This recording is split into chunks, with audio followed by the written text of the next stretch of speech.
जय कृष्ण गुरु दोस्तों, आप सभी का स्वागत है फ्रेंड्स आपके चैनल खुशी स्टडी पे। सो फ्रेंड्स, आज मैं आप सभी को उस मनु के बारे में बताऊंगी जो कि ना किसी से डरती थी, वो निडर, वो साहसी थी।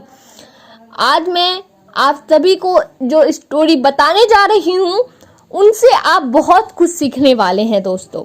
तो वीडियो को आप लोग अंत तक जरूर देखें। तो फ्रेंड्स, देर किस बात की, हम लोग वीडियो को स्टार्ट करते हैं। हमारे देश को अंग्रेजों से आजाद कराने में जिन वीरों ने अपने प्राणों की भी परवाह नहीं की, उनमें से झांसी की रानी लक्ष्मीबाई का नाम अमर है दोस्तों। जी हाँ दोस्तों, आज की स्टोरी में मैं रानी लक्ष्मीबाई पर पूरा संपूर्ण जीवन के बारे में उनकी सारी कथाएं बताऊंगी। तो दोस्तों, वीडियो के आप लोग अंत तक बने रहें। तो चलिए हम लोग वीडियो को स्टार्ट करते हैं। बचपन में लक्ष्मीबाई का नाम मनु था। मनु बहुत ही साहसी और बहादुर लड़की थी। बड़ी से बड़ी कठिनाइयां आने पर भी वह घबराती नहीं थी। उसे लड़कियों वाले खेल पसंद नहीं थे। उसे तीर तलवार चलाने और घोड़सवारी का शौक था। कहावत है ना दोस्तों कि लड़कियां भी किसी से कम नहीं हैं। ठीक वही चीज इस कहानी में आप लोगों को सुनने को मिल रहा होगा, इस लाइन को समझने के लिए मिल रहा होगा। जब मनु बड़ी हुई तो उसका विवाह झांसी के राजा गंगाधर राव के साथ हुआ। अब वह झांसी की रानी लक्ष्मीबाई कहलाने लगी।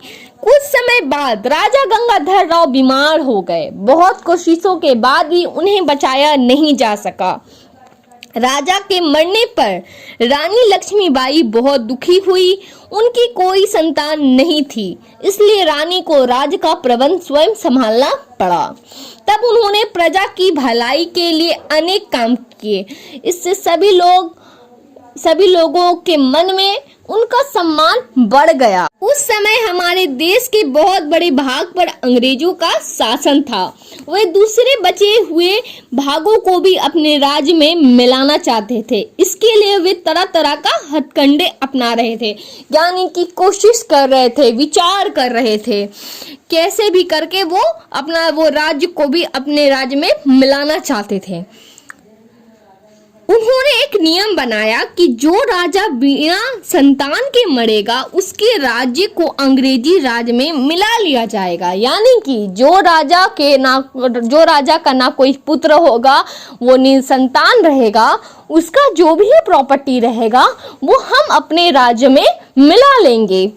प्राचीन भारतीय परंपरा के अनुसार निसंतान व्यक्ति किसी बालक को गोद ले सकता था, लेकिन अंग्रेजों ने इस परंपरा को नहीं माना। रानी लक्ष्मीबाई ने भी एक बालक को गोद ले लिया था और उसी के नाम पर वे शासन कर रही थी। अंग्रेजों ने रानी के अधिकार को नहीं माना और झांसी पर अधिकार करने के लिए सेना भेज दी। अंग्रेजों के इस कार्य से रानी को बहुत क्रोध आया। उन्होंने बड़े साहस से अंग्रेजी सेना का मुकाबला किया और उसे मार भगाया। जल्दी ही अंग्रेजों ने फिर हमला किया। इस बार झांसी पर दो ओर से हमला किया गया। रानी की सेना ने साहस से शत्रुओं का सामना किया। दोनों सेनाओं के बीच भयंकर युद्ध हुआ। अंग्रेज सेना आगे बढ़ नहीं सकी। अंग्रेजों ने झांसी के किले को घेर लिया।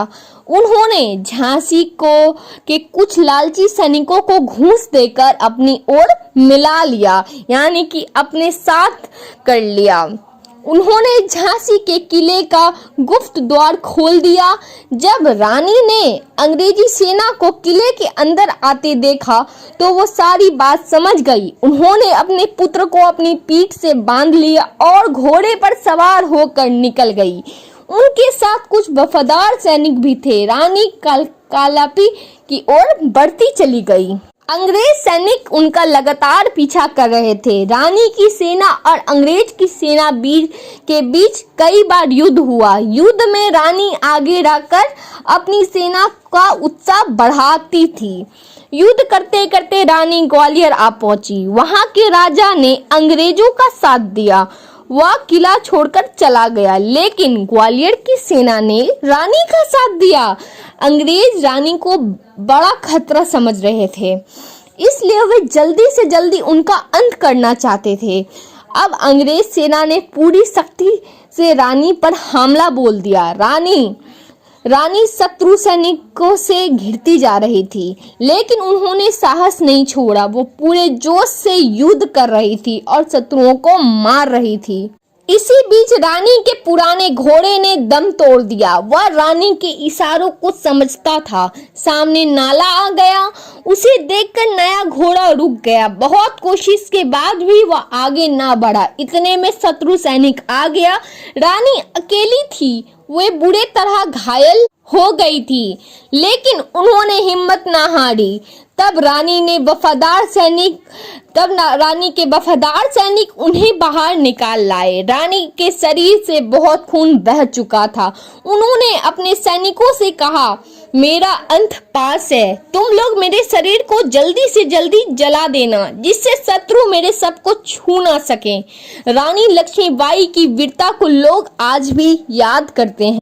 बुंदुले हर बोलो के मुंह हमने सुनी कहानी थी, खूब लड़ी मर्दानी, वो तो झांसी की रानी थी। तो दोस्तों, इस कहानी से आप लोगों को क्या सीख मिली? इस कहानी से हम लोगों को सीख मिलती है कि लड़कियां भी किसी से कम नहीं है।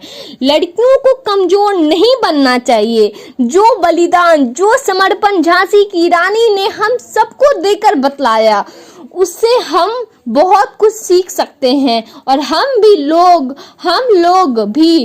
महिलाएं भी किसी से कम नहीं है। हम भी वो सारा चीज कर सकते हैं।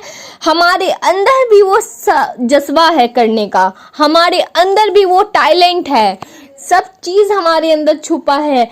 हम लोगों को बस चाहिए कि हम लोग उसे बाहर ला करके अपनी पहचान बना सकें दोस्तों।